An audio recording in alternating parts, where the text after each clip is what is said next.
you have the opportunity to have the number that your all-time hero had, you jump on that chance. You know, it is in a way a tribute to him, but at the same time, you know, there's a lot of pressure that comes with that, because if I'm not doing a good job, he calls me and lets me know. You know, it's about respect, and I've always loved and respected that man, and always will. The checkered flag is out. AJ's hand in the air. He is the winner. AJ Foyt has won his fourth 500-mile race. Your dad owned a garage and a race car. You really didn't have a choice but to get involved in this sport, did you? Well, you know, I think one thing, my daddy always had winning cars. And you know how when you're a teenager growing up, he could win, but he's normally like a second, third, fourth, or fifth place runner. And they was teasing me about my daddy's. He lost his touch. He can't build winning cars. And I think that's one thing that gave me the drive, because I was determined to show that my daddy was still could build winning cars. Foyt was an open-wheel champion by the time he turned 25. The Texan went on to win the Indianapolis 500 4 times. At the height of his career, NASCAR was just catching on. Foyt wanted a new challenge, and he found it with the rough and tumble stock car boys. And there's A.J. Foyt down low. But they closed the gate on him, and now three cars bunched right close together as they come by. They didn't give you nothing. I mean, if you leaned on them, you did something dirty, you paid for it the next end of the racetrack. They were pretty tough. Foyt has flatly predicted he'll win it going away. He has probably run more racing miles on this course than any of his rivals. Foyt wins it with a scant 4-second lead on Allison. I don't think the guys today have near the fun that we had back yonder. It was a dog-eat-dog. You know, it wasn't all the parties. You carried your own helmet. You didn't have these nice little honeys or wives carry your helmet to the race car. You know, cleaned your own goggles and got there and just raced. And after you left, you was all friends.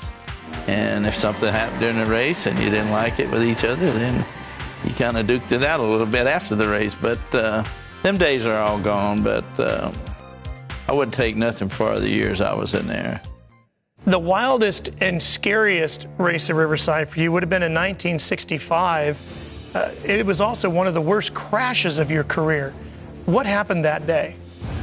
Well, I remember Dan was leading the race, and it seemed like I was closing up on him a little bit, not much, a little bit. And I had brakes a corner before, and when I hit the brakes, it was nothing. So I elected to go off on the infield because I think it was Junior Johnson's car. And I knew if I hit him inside, that would probably kill him or myself. So I elected to go off the racetrack, which I still think that was the best way. But it nearly killed you. That's true, but I'm still looking down the grass, not up at it. And I would always do anything to put myself in that position instead of knowing that I had to use them for a backstop. It only took 10 races for AJ to score his first NASCAR victory. In 128 total starts, he won 7 times. And even though he never ran a full season, Foyt did capture NASCAR's crown jewel. AJ has won the stock car race that he's always wanted to win, the Daytona